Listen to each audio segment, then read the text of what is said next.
نفرانی رو میبینیم که از بی‌صبری خود رو به ناکامی و بدبختی و به تباه کلا میدهند.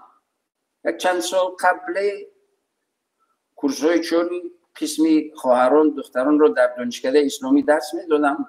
هنگامی درس نمیدونم یا تفسیر یا تجوید فنی اسلامی درس میدادم، یکی از شاگردا او دیدش میریخت. من گفتم چی شد؟ چرا؟ چی خبر است؟ استاد شوهرم در مهاجرت مهنتی هست. دیروز رفتم خونه، همه زیر زبر کردگی زن یورم، همه اشیای خونه همه رو کوفت است، بیجا کرده است، بی ترتیب کرده است. دیگر خب چی کوفت است؟ کیم چی میکوفت است و نیفت است؟ به هر حال گریه و ماتم گرفته است که حالا دیگه من رو تحقیر کرد و چه اشیای من رو رسید یا که دیگر کرد. یعنی متاسفانه عادتاً اما نه همه زنها، بعضی از زنها برای یک رمول، برای یک نمیدونم که یک تکسری و کورپچش زندگیشون رو تباه میکنن. یا بعضی اویله ها این نیاوردی و ناوردی تمام با همین زندگی تباه، جدا حتی تو جدایی را میرون. من کار میکنم میروم و کجا میروی؟ از برای خدا تو که دیگه از خدا و از رسول خدا و از قال الله و قال الرسول با خبر هستی. شوهر تو چند هزار کیلومتر از دور رفته در اون سردی ها از رو بیستک سیاه رو میکشد. در مهاجرت مهنتی بدگی ها در راحت نیستن، خصوصا اونایی که شوهراشون در همون خارج هستن. باید دور فکر کنن، یعنی ناکسی و ناآدمی نکنن. برای شما رفتن همونو که یک زندگی بهتر شود، یک شرایطی فراهم بیارم یا دیگر. برای چند هزار کیلومتر رفته است در اونجا به خاطر که تو و فرزندت رو تامین کند. نه وعده کرد که خونه میخرد، خونه وعده کرد خونه میخرد، تو قهر کرده میروی. بعد میدونی تو چی تهمت میکنن؟ 100 تهمتت میکنن، زنا کرد، ایت کرد، رو کرد، تهمت درو میبافن در بالات. بعد از همونجا 3 طلاقت میدهد. صبر کن. او آتش نزدن، حتی اگر آتش علوه میزد، آتش میزد، کورپا و کورپاچه و رمال و دیگر، صبر کن، تمام میگذرد، خوب میشد، همش میگذرد. انسان با صبر به همه قله‌های بلندی سعادت زندگی میرسد. خب 10 نمود سوال داد، 10 پاسخ دادم، فقط توصیه کردم که صبر.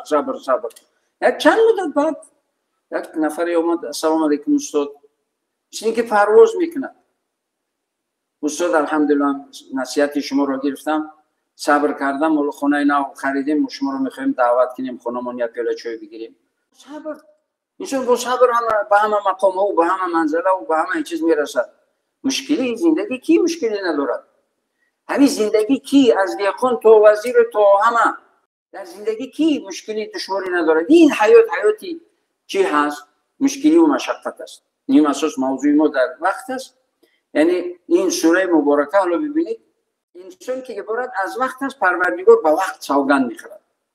انسان عبارت از وقت است، برای همین پروردگار با وقت سوگند میخورد و درباره انسان سعادت و کامیابی انسان مسلمان سخن میگوید که چیکار کنی که کامیاب میشوی. ایمان و عمل صالح، توصیه به حق و توصیه به صبر. سعادت دنیا و آخرت رو به دست میاری، تمام. هیچ وقت خور نمیشوی، خصوصا در پیری. اهمیتی وقت. بسیار میگن که باید وقت رو به ترتیب بیاری تا اینکه کامیاب شوی. وقت رو به ترتیب در آوردن نمیشود. وقت در اختیار ما نیست که ما وقت رو به ترتیب بیاریم. ما کاری خود رو باید به ترتیب بیاریم. سحر بر وقت خیسیم و چیکار کنیم؟ الحمدلله مسلمان سحر بر وقت خیسیم، نمازی بامداد اگر که میتوانیم، فرصت داریم، امکانیت داریم، نمازی تهجد پیش از بامداد، نمازی اولین وقتی که از خواب بیدار میشویم باید اولین معامله همون رو شروع کنیم با پروردگار.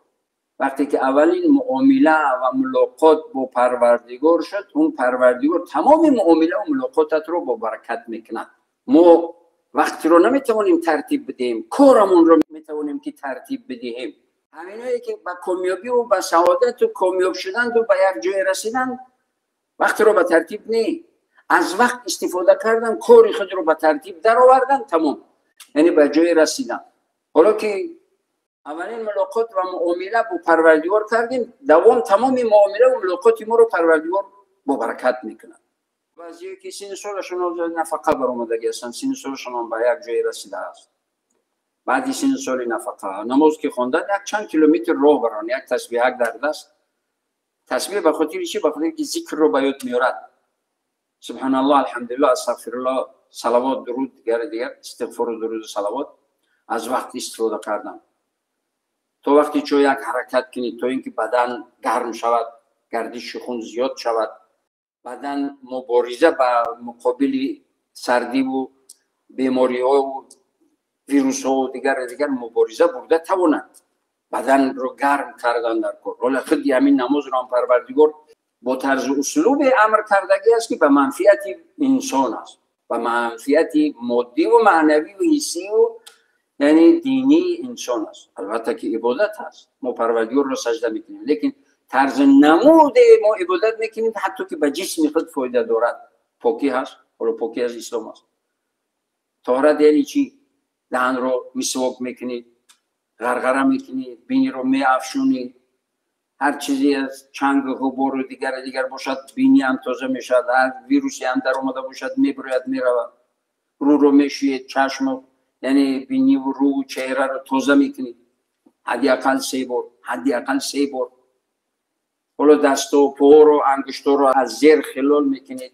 به خاطر چی؟ به خاطر که بین انگشتای پا کدام افلاسی بدبویی یا کدام میکروبی که اون پوستا خیلی حساس و نازک و آسیب پذیر هست در اونجا نماند اون ویروس و یعنی بین انگشت پا به بیماری خطرناک مبتلا نشود. ولی یکی از نعمت بزرگی که مسلمان ها از این آفت نجات یافتگی هستند به سبب همین طهارتی که انگشتای پا رو میشوین، انگشتا رو خلال میکنن، پاک میکنن. ولی از اون بیماری که یعنی آسیب پذیری بین انگشتان رو میخورد تا اندازه‌ای که بعضی ها رو پا یا انگشتایشون رو میبرند. از این آفت مسلمان نجات یافته است. پاکی سلامتی هست و پاکی از اسلام است و مسلمان همیشه باید پاک باشد، حتی از بدگویی. پیامبر گرامی صلی الله علیه و سلم میگویند که وقتی که شما چیزی بدگویی را خورده، چی سیر باشد یا چی پیاز تیزی باشد که تاثیر میکند گویش به دیگران را آزار میدهد، شما از نماز ما دور باشد، از نماز جماعت دور باشید. نماز رو تنها در خانه یا که با جماعت در حدودی در دایره خود جماعت رو انجام بدهید، در خانه با افراد عائله، در مسجد نی. بخاطر چی؟ بخاطر این بدگویی، بوی دهان بد یا بوی پای، یعنی بوی بدگویی پا یا بدگویی بعضی کراسوفتی میپوشن که پا بو میگیرد، باید که این رو باید اهمیت بدید. یعنی وقتی میگه شما چیزی بدبوی خوردید و از جماعت ما دور باشید. تنها این دهان نیست، خدای نکرده حالا بوی زیر بغل باشد یا هر بوی بین انگشتا باشد، بوی لباس یا که نسکی باشد. از همه نمودی بدبویی یا ضرری که به نمازگزارا در جماعت آزار میده در حذر باشید، حتی بالای مردم خیز نگیرید. یعنی همه در نظر است. حالا وقتی که پاکی میکنید، بدن پاک، وقتی رو مقصدناک استفاده میکنید، از پای کار و زندگی میشوید. و همین مناسبت حالا وقت رو یعنی کار رو به ترتیب در آوردن، وقتی رو به ترتیب در آوردن نمیشد، کار رو به ترتیب در آوردن. حالا دو چیزی رو که پروردگار تقدیر کردگی هست، باز به تلاشی بنده مؤمن، به تلاشی بنده اش وابسته کرده است. یکی رزق، یکی عمر.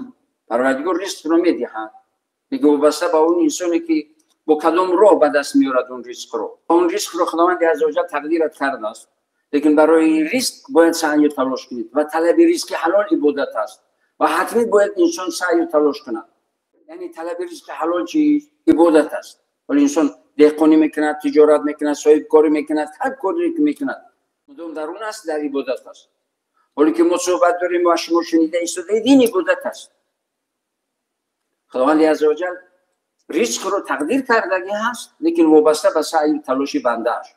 بنده رو میگه که تو تلاش، من تقدیرت کردم، لیکن با پیش خوب نرو، محتاج نشو، دست دراز نکن، چشم چور نکن به هر کس. رزق تقدیر کرده من رو با عزت و با برکت، با مهنت و زحمت و سعی و تلاش و با سر بلند اون رو به دست بیار. چرا؟ به خاطری که وقتی که برای رزق سعی و تلاش میکنید، خداوند عزوجل هم برای سعی و تلاش اجر میدهد و هم رزق حلالی با عزت، با شرافت و با کرامت میدهد. اما اگر دزدی و غارت و دیگر میکند یا که گدایی میکند، خدا نشان ندهد، هم از اون مهنت و زحمت حلال و از اون عبادت محروم میشود، از اجر عظیم محروم میشود و هم اون رزقش رو حرام میکند و دست میارد اگر برای غارت و دزدی و دیگر باشد. هم از سعی تلاشی که بنیت نیک، ولی انسان وقتی که سحر که خست پروردگار همه تکیه توکل امید بخدد، پروردگار امروز امرو و سعی تلاش مهنت و زحمت امرو و اهل خانواده و فرزندانم رو با برکت کن و مهنت. اول تکیه با امید به پروردگار کن و پس مهنت و زحمت شروع کن. بسم الله بگو شروع کن. پروردگار هیچ بنده امید کردهش رو ناامید نمیکند. اگر زیادم ندهد، این حکمت پروردگار است. لیکن قناعتمندی و خاطر جمعیت میدهد که همون میلیونر همین قناعتمندی و روزگی تو رو ندارد. این خیلی مهم است. این یعنی هم ریسک رو به دست میارد، هم اجر به دست میارد، برای تلاشش اجر میگیرد. دیگه عمر، خداوند عزوجل عمر دادگی است. 60 است، 70 است، 80 است، 90 است، 100 است، زیاد است، کم است، عمر هست. حالا من اونجا گفتم که یک مهنت زای حرکتی باید انسان داشته باشد تا اینکه بدن یعنی نیرومند شود. هر چقدر خون سرد شد، حرکتش کم شد، به بیماری‌های انسان مبتلا میشود. تجربه طب این رو اثبات کردگی است و حیات هم نشان میده. حالا برای سلامتی باید علاوه بر اینکه حالا 5 وقت نماز داریم، در اون حرکت‌های مخصوص هست که برای بردمشوی بدن ما هم کمک میکند، علاوه بر این یک راه حرکت‌های باید باشد. حالا بسیاری میبینید که نمیدونن که بیماری ستون مهره. برای چی؟ برای که میخورن خوب تمام میشن بیمار. چرا حالا نزده 80 نزده 70 نزده 50 این بیماری ستون مهره نبود؟ برای که آدما اسب سوار میشدن، خر سوار میشدن، کلند میزدن، مهنت میکردن. حالا ماشین نمیشینه و شکمش نمیلپد یا گرمی خنکی میکند، میشه یعنی بیماری چی؟ بیماری ستون مهره. بخاطر که بیمار نشود انسان باید یک سعی تلاش کنه. برای سعی تلاشی که برای سلامتیت میکنی، پروردگار برای همین مهنت اجرت میده.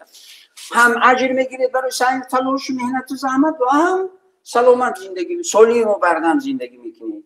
حالا اون عمر هست، خداوند عزوجل دادگی هست، لیکن اون عمر رو چخیلی میبینی، چگونه یعنی میگذرونید با سالمی و بردمی یا که به بیماری و خدا نشان ندهد به بیماری و فلجی. برای همین دو چیز رو پروردگار تقدیر کردگی است، لیکن وابسته به سعی و تلاش بنده است. باز وابسته کردگی است که باید بنده تلاش کند، سعی کند، مهنت کند، زحمت بکشد. حالا ما گفتیم که ما وقت رو ترتیب دادن نمیتونیم، کار رو میتونیم در زندگی ترتیب بدهیم. یعنی وقت تغییر نمییابد. زمان است. همون آفتاب است در خدمت انسان، همون آب هست در خدمت انسان، همین زمین است در خدمت انسانیت و بشریت. هیچ کس وقت رو نمیتواند تغییر بدهد. اما وقت رو بهوده نگذرونید. این مهم است. وقت رو تغییر داده نمیشود، لیکن وقت رو استفاده کرده میشود. غنیمت دونسته میشود. تلاش و مهنت و زحمت کرده میشود. یا به عبارت دیگر وقت رو نظارت کرده نمی شود، عقل رو استفاده کرده می شود.